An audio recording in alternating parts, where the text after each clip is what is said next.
The DA has proposed an economic inclusion for all bill to replace the ANC's Black Economic Empowerment policy. The DA says the bill seeks to align constitutional principles of fairness, transparency and cost-effectiveness in line with the UN Sustainable Development Goals. For more, we are joined by Alan Mukoki, who's South African Chamber of Commerce and Industry CEO. Mr. Mukoki, thank you so much for joining us and a very good evening to you. Now, from a Sacci point of view, what do you make of this proposal by the DA to scrap BEE? Well, we can't really comment on what the DA itself is saying, because I haven't seen myself their new proposals in that particular regard. Safe to say, of course, that any conversation around BEE transformation is very relevant because it's important. It's a very key issue in South Africa in terms of how we want to create a South Africa that is good for everyone, where everyone is going to get a democracy dividend. But more than anything else, it's very important that we all share a common understanding and a vision that we need to see a South Africa that is going to move from being a developing economy to becoming a developed economy. And when that happens, we're in a position to sustainably resolve the issues of poverty, unemployment, inequality. So that's what is the most important aspect. So many times people are going to come with this proposal and the other proposal. We will look at those proposals when they are finally presented to see how best they advance the economic agenda of South Africa and create opportunities for all. Now, speaking about moving South Africa from a developing economy to a developed one, should policies like BEE be scrapped? What does that do for the transition from developing to developed country? Well, it depends what people mean by a policy of BEE, because BEE is only one piece, one small little aspect of the entire transformation piece. And correctly so, when you look at the United Nations Sustainable Development Goals, all 17 of them, they're all about transformation, because when we say that the economy would have been a developed economy, it means when we have made significant progress in attaining all those bits and pieces. And they include things like zero hunger, end to poverty, good health and well-being, gender equality. And the whole point around investing in job creation, in developing our economy, the whole point around reducing inequalities is, in fact, part of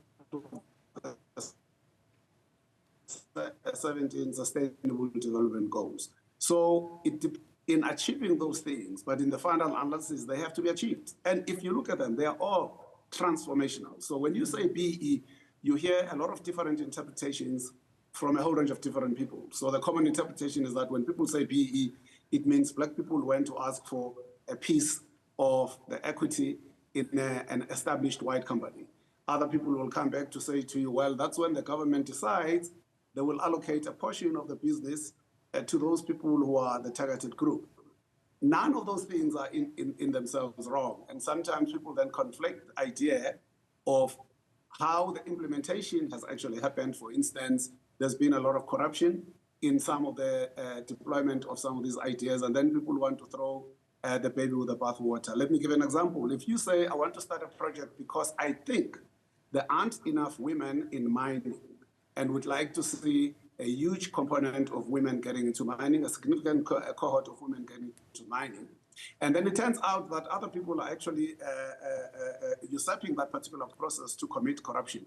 Does it mean you want to deal with the corruption, or does it mean you now scrap the entire project? You can't scrap the entire project because you're unhappy with the fact that there are people who are actually corrupt. You need to find the root cause and do the root cause analysis of why there is corruption and fix the issue of corruption. Similarly, you can't say if banks or development finance institutions are assumed or alleged to be only giving loans to those who are friends of theirs and preferring those people who are their friends, and then, you're going to scrap the entire bank lending system because of that reason. No, you go in there, you get rid of all the bad apples, and you continue to make sure that the rest of business people are actually going to be able to access finance from banks. So it's a similar thing when it comes to BEE. I think that people just make statements without having paid sufficient regard to the meaning and the application of what they mean. I don't necessarily think that there's an issue with people who are Black who start businesses, people who are women who start businesses. That particular policy is very, very important, because that's the only way in which we can have more people who can invest in the economy, more people starting their businesses, so that we can deal with the issue of unemployment. And with the examples that you're giving as well, it's quite interesting when you're talking about not conflating issues too, because quite often BEE critics will also say that, look, it's just benefited a handful of people, it's just a bunch of tenderpreneurs. If you could talk to us, Mr. Mukoki, about the benefits of BEE and how it has and where it has worked. Well, I like to use the word the benefits of transformation. As I said earlier on, BEE is just one small piece. For instance, if you say transformation and you go back to those SDGs, we look at things like gender equality. Can anyone say they want to disagree with the issue of gender equality? No, they can't. You look at the issue relating to good health and well-being.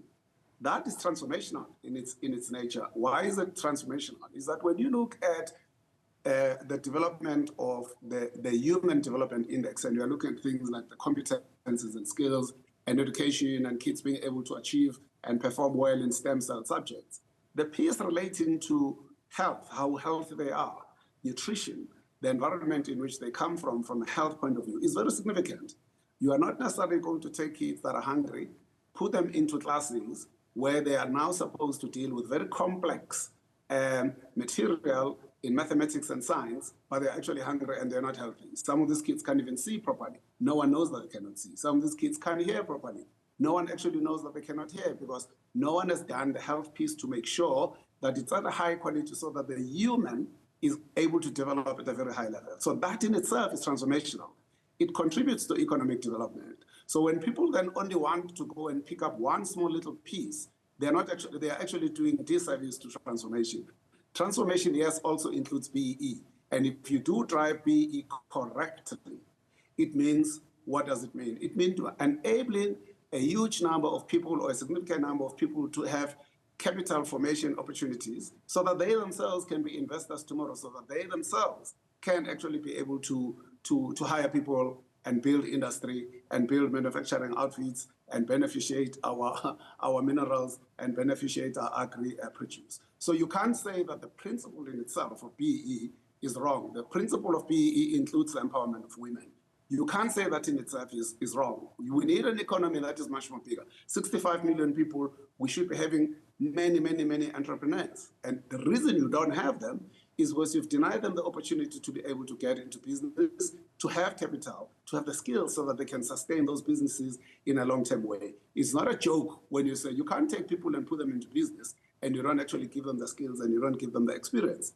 These things go hand in hand. So they need capital, they need the opportunity to form capital, they need an opportunity to get opportunities so that they can sell their business, their product and their services.